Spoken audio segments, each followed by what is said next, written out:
அதாவது ஒரு அதாவது நண்பனுக்கோசம் கொலை பண்ணுறது.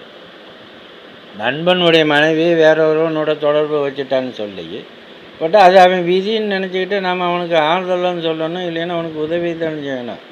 அவனுக்கோசம் என்ன செய்வேன், வா தாயில் அவனை உயிரோடு விடக்கூடாது, இன்னைக்கு காலி பண்ணிடணும் அப்படின்ட்டு 3 பேர் 4 பேர் சேர்ந்து என்ன செய்வாங்க, இவன் பொண்டாட்டியை கூட்டிகிட்டு போனவனை கூட்டிகிட்டு போய் தண்ணியை வாங்கி ஊற்றி அவனை கொலை பண்ணுவாங்க.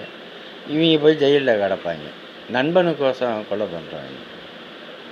நண்பர்களுக்கோசமே இவங்க வாழ்கிறவங்க. பொண்டாட்டியை கூட பெருசாக நினைக்க மாட்டான், பிள்ளையை பெருசாக நினைக்க மாட்டான். இவனுக்கு நண்பர்களோட நட்பு தான் இவனுக்கு வந்து ஒரு பெரிய உலகமே. யார்? செவ்வாய்க்கிழமைக்காரங்க. புரியுதா இவங்களுக்கு? அதே மாதிரி ஒவ்வொரு கர்மாவில் ஒவ்வொருத்தன் பிறந்திருக்கிறான்னா அந்தந்த இதை தான் செய்வான்.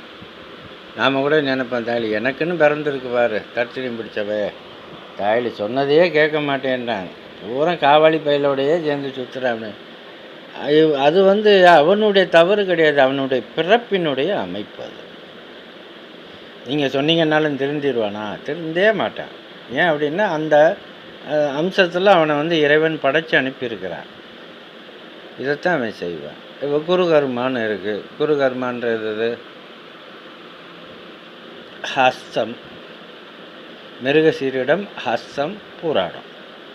இது 3 வந்து குருவினுடைய கர்மாவை சேர்ந்தது. இந்த குரு கர்மாவில் பிறந்தவளுக்கு பார்த்திங்கன்னா ஒன்று ஆம்பளை பிள்ளையாக இருக்கும், இல்லைன்னா பொம்பளை பிள்ளையாக இருக்கும். புரியுதா அவங்களுக்கு? ஏன் அப்படின்னா இவர் குரு ஒன்று உனக்கு 2க்கு அவர் அதிபதி. ஒன்று குழந்தைக்கு அதிபதி, ஒன்று செல்வத்துக்கு அதிபதி. உனக்கு செல்வம் வேணுமா இல்லைன்னா குழந்தை வேணுமா, இதை 2த்தையும் அவர் வந்து எதிர்பார்ப்பார். இது அவங்களுக்கு இந்த பணத்தின் மேலே அதீத ஈடுபாடு உள்ளவங்களுக்கு பார்த்திங்கன்னா அவங்களுக்கு பொம்பளை பிள்ளை தான் பிறக்கும். எல்லோரும் வேணும், எல்லாரோடையும் நாம் வாழணும் அப்படின்னு, எல்லாருக்கூடையும் சம நிலையில் இருக்கணும் அப்படின்னு நினைக்கிறவங்களுக்கு ஆம்பளை பிள்ளை பிறக்கும். புரியுதா? ஏன்? அதாவது குரு கர்மாவில் பிறந்தவங்களுக்கு ஒன்று பொம்பளை பிள்ளை பிறக்கும், இல்லைன்னா ஆம்பளை பிள்ளை பிறக்கும். ஏன் அப்படின்னா இவங்க அதாவது மிருகசீரிடம், ஹஸ்தம், பூராடம் இந்த 3 நட்சத்திரமுமே வந்து பார்த்திங்கன்னா புத்திர தோஷத்தை கொண்ட நட்சத்திரம். புத்திர தோஷம், புத்திர சோகம். புத்திர தோஷம்ன்றது என்ன அப்படின்னா இவங்க கல்யாணம் பண்ணி இவங்க பூரா குருமார்களாக தான் இருப்பாங்க. அதாவது ஆசிரியர்களாக இருப்பாங்க, ஒரு குருமார்களாக இருப்பாங்க, ஒரு கதா காலட்சேபம் பண்ணக்கூடிய இருப்பார், கோயில் பூசாரியாக இருப்பார். அதாவது அவங்கவுங்களுடைய அந்த உச்சம் நீச்சத்தை பொறுத்து அவங்களுடைய இது கதா காலட்சேபம்.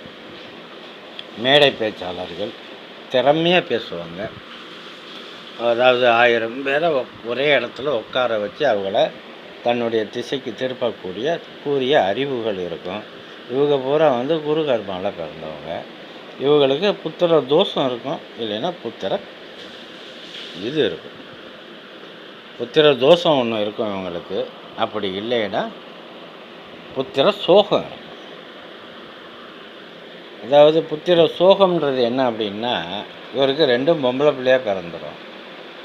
அப்போ அவர் என்ன செய்வார், ஐயோ நமக்கு கொல்லி வைக்க ஆள் இல்லையே, இருந்தாலும் ஒரு ஆம்பளை பையன் இருந்தான்னா நமக்கு கொல்லி வைப்பானே, ஆம்பளை பிள்ளை இல்லையே, இது ஒரு சோகம். அதே மாதிரி பாருங்கள், 2 பொம்பளை பிள்ளைகளையும் பெற்றுட்டு 2 பொம்பளை பிள்ளைகளையும் திருமணம் பண்ணி கொடுத்துருவார். கொடுத்ததுக்கு பிறகு பார்த்திங்கன்னா ஒன்று அமெரிக்காவில் இருக்கும், ஒன்று ஜெர்மனில் இருக்கும். ஏன் இவங்கெல்லாம் நல்லா படிக்கிறவங்க, படிக்க வச்சுருவாங்க. இந்த பிள்ளைகளை பூரா என்ன செய்வாங்க அப்படின்னா உயர்நிலை அந்தஸ்தில் உள்ளவங்களுக்கு கல்யாணம் பண்ணி கொடுப்பாங்க. அப்போ அவங்களுக்கு வேலை வாய்ப்புகள் எங்கே இருக்கும் அப்படின்னா ஒன்று ஜெர்மனில் இருக்கும், இல்லை அமெரிக்காவில் வேலை பார்ப்பார். இந்த 2 பொம்பளை பிள்ளைகளும் அங்கே போயிடும். அப்போது ஊர் வளர்ந்த ஒரு ஏழைப்பாளைகள் வந்து ஒரு பேரம்பேத்திக்கிட்ட கொஞ்சிற ஒரு பாக்கியங்கள் கூட இந்த பணம் இருக்கிறவங்களுக்கு கிடைக்காது. பேரம்பேத்திக்கு பூரா ஜெர்மன்லேயும் அமெரிக்காலையும் இருக்கும்.